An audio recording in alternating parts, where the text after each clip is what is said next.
Hello friends, welcome to Gyanshila education. तो जैसा कि आपको पता है कि आपका नोटिफिकेशन आ गया है, आप फॉर्म भर रहे हो आप लोग। मैंने जैसा आपको बताया था कि फॉर्म भरने में जल्दीबाजी नहीं करना है, थोड़ा सा रुकना। 21 या 22 तारीख को फॉर्म आप कंप्लीटली भरना, उसके पहले पूरा फॉर्म आप देख लेना। इसके साथ में मैंने एक और इम्पोर्टेंट बात आपको बोली है कि जनरली अब क्या होगा, जैसे कि हर बार होता है, कुछ भी नया होता है ना, तो उसके प्रोज एंड कॉन्स होते हैं। तो अभी बहुत सारे कोर्सेस, बहुत सारे कोचिंग्स के ऑफर आपके सामने आएंगे अलग अलग तरीके से।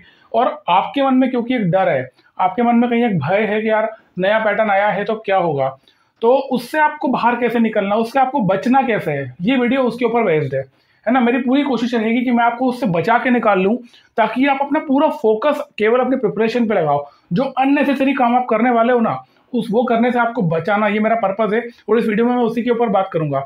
वीडियो स्टार्ट करूं उसके पहले एक इंपॉर्टेंट चीज मैं आपको बताता हूँ कि जो भी डाउट्स आपको आ रहे हैं ना, आपके जो फॉर्म भर रहे हैं उसमें कोई भी इश्यूज आ रहे हैं, तो उसके लिए मैंने टेलीग्राम ग्रुप बनाया हुआ है। वहां पर मैं आपको गाइड करता रहता हूँ, पढ़ाई से रिलेटेड भी और फॉर्म भरने से लेकर भी। तो फॉर्म को रिलेटेड जो भी आपको डाउट आ रहे हैं उसकी बात वहाँ पे होती है। तो टेलीग्राम ग्रुप जरूर ज्वाइन कर लेना, उसका डिस्क्रिप्शन में लिंक दे रहा हूँ, उसको ज्वाइन कर लो। वहाँ पर आपको ऑलरेडी बहुत सारे बच्चे मिल जाएंगे। कुछ भी डाउट हो, कुछ भी पूछना चाहते हो रिगार्डिंग एग्जाम, एप्लीकेशन या उसके अलावा पढ़ाई से संबंधित भी कुछ पूछना है, तो वहाँ आपको सब कुछ मिल जाएगा, सारा गाइडेंस वहाँ मिल जाएगा। तो वो जो टेलीग्राम ग्रुप है ना, जरूर ज्वाइन कर लो, डिस्क्रिप्शन में लिंक है।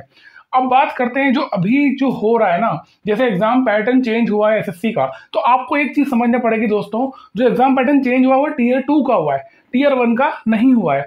तो हमको ये ध्यान रखना है कि पहली हमारी एग्जाम जो आ रही है वो टीयर 1 आ रही है, पहली बात है ना। टीयर 1 सामने, टीयर 2 अभी सामने नहीं है। टीयर 1 होने के कम से कम 4 महीने बाद टीयर 2 होगा, मैं आपको दावे से कह सकता हूं। क्योंकि जब टीयर 1 हो जाएगा ना, पहली बात तो इस बार बहुत सारी वैकेंसीज हैं, तो बच्चे अप्लाई भी ज्यादा करेंगे और टीयर 2 में बहुत ज्यादा बच्चे बैठेंगे भी। तो एक बर्डन एसएससी पे ऑलरेडी रहेगा। दूसरी बात ये कि जो एक नया पेपर आने वाला है ना, उस पेपर को फ्रेम करना है, क्वेश्चन सेट करना, वो नया काम है एसएससी के लिए पहली बार। क्योंकि टीयर 2 में पहली बार जीए रीजनिंग आ रहा है ना। तो पहली चीज तो है कि आपको काफी समय उस समय मिल जाएगा पढ़ने का। मैंने एक लास्ट वीडियो में, इसके लास्ट टू लास्ट वीडियो में एक बात बोली थी कि आपका पर्पस टीयर 1 को केवल क्लियर करना है, क्वालिफाई करना नहीं है। नो डाउट कि टीयर 1 क्वालिफाइंग है, लेकिन कुछ स्टूडेंट ने बोला कि आप कैसी बात कर रहे हो, आप तो कह रहे हो कि टीयर 1 में हमको 165 170 स्कोर करने के लिए पढ़ना है, जबकि ये तो क्वालिफाइंग है। ठीक है भाई, क्वालिफाइंग है, मुझे भी मालूम है, आपको भी मालूम है, लेकिन मैं आपको क्या कह रहा हूँ, समझने की कोशिश करो। अगर आप टीयर 1 को क्वालिफाई ना करते हुए अच्छे नंबर से पार करते हो ना, तो आप कहीं ना कहीं आपकी टीयर 2 की तैयारी ऑलरेडी कर रहे हो, है ना। अगर आप 170 तक अगर स्कोर कर पा रहे हो, तो आपकी तैयारी टीयर 2 की है वो उसमें हो गई ना इंक्लूड। क्योंकि वही जीए, वही रीजनिंग, वही इंग्लिश, वही क्वांट आप वैसे भी टीयर 2 में पढ़ने वाले हो, है ना। तो पर्पस आपको क्या होना चाहिए, क्वालिफाइंग है टीयर 1 नो डाउट, बट आपका पर्पस क्या होना चाहिए, इसको बहुत अच्छे नंबरों से पास करना, है ना, ताकि आपकी जो तैयारी है टीयर 2 की वो भी साथ साथ हो जाए। दूसरी बात, मेरा पर्पस सबसे बड़ा ये है यहाँ पर आपको बचाना उस जाल से, जो अब जाल फेंका जा रहा है आपकी तरफ, है ना। जब मछली को पकड़ना होता है ना, तो उसको उसको उसकी कमजोरी सामने रखी जाती है। उसको, मछली को भूख लग रही है, तो पानी में क्या है, कुछ गोश्त का टुकड़ा फेंका जाता है ताकि उसको लगे कि यार ये मेरे मेरे मेरे काम की चीज है, बट एक्चुअली पता नहीं होता, वो फंस जाती है उसमें कांटे में। तो आपके साथ, स्टूडेंट के साथ में यही होता है। जैसे कोई नया पैटर्न आया, अब आप देखोगे टीचरों की बाढ़ आ जाएगी, रीजनिंग के, जीए के नए नए मास्टर आएंगे, वो नए नए कोर्स लेकर आएंगे, वीडियो कोर्सेस, जो कि आपको करने की जरूरत अभी नहीं है। आपके पास में ऑलरेडी इतना स्टडी मटेरियल है जिससे आपका काम चल जाएगा, है ना। आपका टीयर 1 निकल जाएगा आराम से और अच्छे नंबर से निकलेगा। अभी अगर आपने एक वीडियो कोर्सेज स्पेशली ले लिए ना, तो आप फंस जाओगे, क्योंकि टीयर 1 में आपके पास ज्यादा समय नहीं है। ठीक है, यहाँ से आप अगर गिनोगे ना, 80 85 दिन से ज्यादा आपके पास समय नहीं है। और ये समय सेल्फ स्टडी का होता है। आखिरी की जो 2 ढाई महीने 3 महीने होते हैं ना, ये खुद पे काम करने के होते हैं, ना कि वीडियोस देखने में। ऑलरेडी आपका वीडियो देखने में बहुत टाइम बर्बाद हो जाता है ना। दिन भर हमको वैसे भी हम कैलकुलेट नहीं कर सकते कि दिन में हम कितना समय अपने बर्बाद कर रहे हैं। तो आपको ये चीज से बचना है यार। मैं उन टीचर्स को या उन प्लेटफॉर्म्स को इसमें दोषी दूंगा, उनका प्रोफेशन है माल बना के बेचना, लेकिन हमको ये समझ में आना चाहिए कि हमको अभी इसकी जरूरत है या नहीं है ना। आपको जीए पढ़ना है, रीजनिंग पढ़ना, आप तो वैसे भी पढ़ रहे थे ना, उसको आप अलग से क्यों मतलब अलग से कोई कोर्स खरीदना, वीडियो कोर्स लेना, ये समझदारी कहीं से भी नहीं है। जो प्रीवियस ईयर पेपर्स हैं टीयर 1 के, उसी को अच्छे से लगाओ, इसी पे फोकस करो और कोशिश करो इसी तरीके से आप एग्जाम को क्लियर करने की अच्छे नंबरों के साथ में।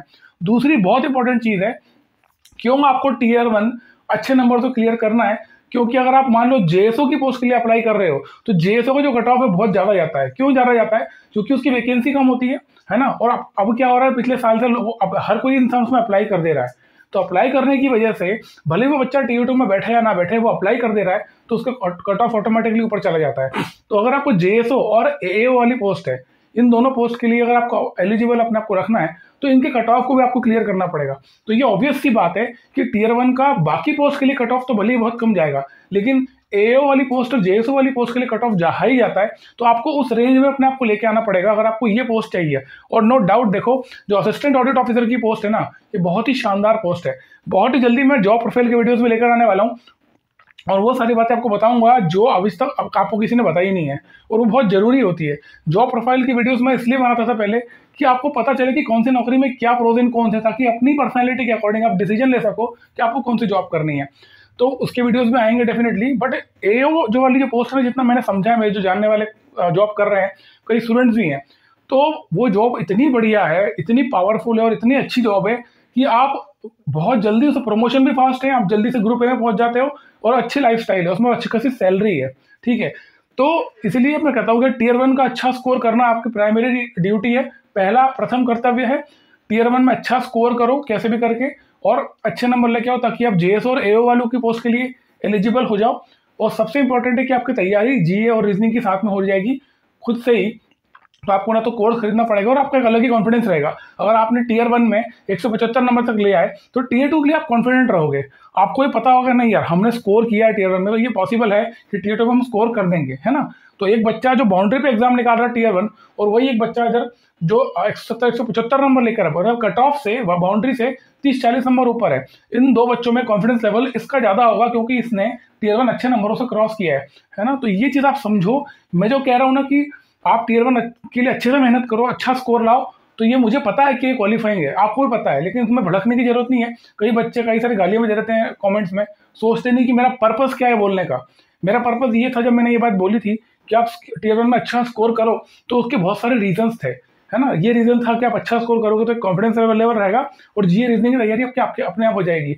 और दूसरा, जेएसओ एओ के लिए आप एलिजिबल हो जाओगे। ठीक है, तो ये वीडियो बनाई पर्पस से था कि आपको समझ में आए और आपको उस ट्रैप से बचना है, जो ट्रैप अभी आप देखोगे मार्केट में। बहुत सारे लोग बहुत सारे कोर्सेस लेके आएंगे, देखो वो उनकी ड्यूटी, वो अपना काम कर रहे हैं। आपकी ड्यूटी क्या है? आप अपना काम करो। आपकी ड्यूटी इस चीज से बचना। आपकी ड्यूटी ये कि आपका पहला काम ये पहला कर्तव्य ये है कि जो समय आपके पास में है ना, उसका अच्छा यूटिलाइज आपको करना है, ताकि एट द एंड आप जब एग्जाम में बैठोगे तो सारे क्वेश्चन आप अटेम्प्ट कर पाओ और अच्छा स्कोर लेके आओ। और वो तभी हो पाएगा जब आप प्रैक्टिस करोगे।